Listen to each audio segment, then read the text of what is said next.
Alright anime fans, let's crack open a true classic today, Inuyasha. This isn't just another Monster of the Week show or a throwaway fantasy. This is one of the OGs that mixed shonen fights, romance, folklore, and time travel into one big, messy, but goddamn unforgettable package. It was written by Rumiko Takahashi.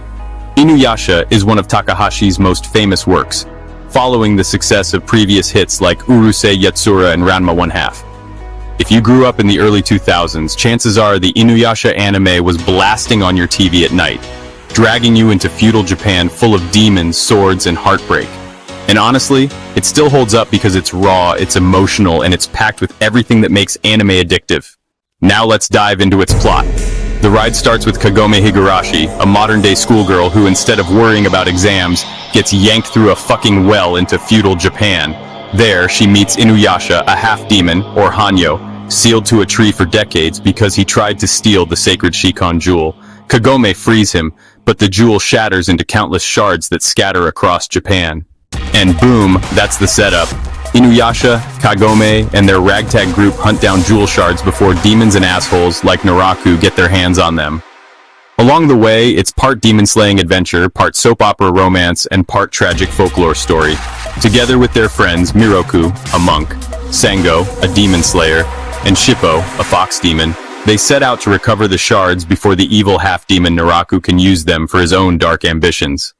Along the way, Inuyasha also struggles with his half-human, half-demon identity, and his complicated past with Kikyo, Kagome's previous incarnation. Now let's break down its characters. First is Inuyasha, the hot-headed, loud-mouthed half-demon who hides his insecurities with aggression. His whole character arc is about being caught between two worlds, human and demon, and not being accepted by either. He's brash, cocky, but goddamn loyal when it counts. Then we have Kagome, the reincarnation of Priestess Kikyo. At first, she's the modern schoolgirl thrown into fantasy, but she grows into the moral compass of the group. She calls Inuyasha on his bullshit and balances his rage with compassion. Next, we have Kikyo, the tragic ex-lover of Inuyasha, resurrected in a clay body. Her presence makes the love triangle messy as hell and gut-wrenching to watch. Next is Sesshomaru, Inuyasha's full demon brother, cold as fuck, elegant, and initially a total asshole, but his growth over the series and his bond with Rin makes him one of the most complex characters. Up next is Miroku, a lecherous monk with a cursed hand that, well, sucks people into a void. He's equal parts comic relief and tragic hero. Next up is Sango, a badass demon slayer with a giant boomerang and a vendetta against Naraku for destroying her family. And then there's Shippo, the little fox demon kid, mostly comic relief, but honestly still part of the heart of the team. And let's not forget Naraku, the manipulative bastard villain. He's not just strong, he's a puppet master who ruins lives for fun. Every arc somehow leads back to his schemes, making him one of the most persistent and hateable villains in anime. Now let's talk about the world and battles of this anime. The setting is feudal Japan, but with demons crawling out of every shadow. You've got yokai, monsters, cursed objects, and ancient folklore dripping into every episode. The fights? We get classic shonen hype with a touch of horror. And the standout is Inuyasha's sword, Tessaiga or Tetsuseiga. Forged from his father's fang, this beast of a sword evolves throughout the series with new abilities. Windscar is this massive energy slash that just rips enemies apart. Then there's the backlash wave, which actually uses the opponent's energy against them. And Adamant Barrage turns the sword into a crystal shotgun. And honestly, there's so much more. The Tessaiga, not just a sword. The progression of Tessaiga is basically a metaphor for Inuyasha's growth. The stronger he gets emotionally and spiritually, the stronger his sword becomes. Coming to the themes, here's why Inuyasha isn't just another monster hunting anime. It deals with themes like identity and acceptance. Inuyasha's half-demon struggle is, honestly, super relatable. Never fitting in, always searching for belonging. It deals with love and loss too. The Kagome Inuyasha Kikyo love triangle is messy, painful, and honestly more human than most anime romances out there. Then there's revenge and forgiveness.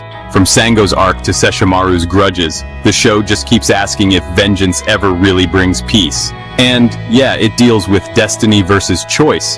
Kagome didn't choose to fall into the well, Inuyasha didn't choose to be half-demon, but both of them wrestle with turning their circumstances into purpose.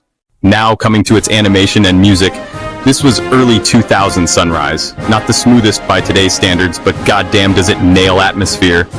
The feudal Japan backdrops, creepy demon designs, and flashy sword attacks still look gorgeous. And the soundtrack? It's legendary. Every opening and ending is iconic. Change the world, Fukai Mori, I am, dearest.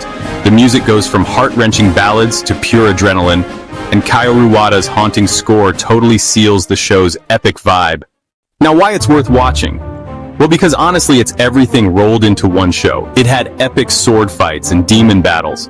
It had heartbreaking romance and love triangles that actually freaking matter.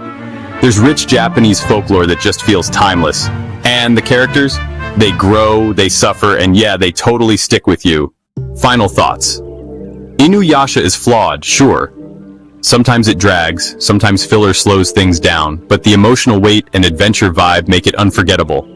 It's one of those anime that pulls you into its world so hard that when it ends, you feel empty. And that's how you know it's special. So if you're looking for an anime that mixes adventure, romance, and a touch of nostalgia, Inuyasha is absolutely worth your time. It's a story that pulls you in with its characters, keeps you hooked with its battles and mysteries, and leaves you with that classic anime feeling you just don't get anymore. Definitely give it a watch. You won't regret it. That's it for today. Thanks for watching. If you enjoyed this, make sure to hit that subscribe button for more anime content every week. Catch you in the next one, my half-demons. Inuyasha rules.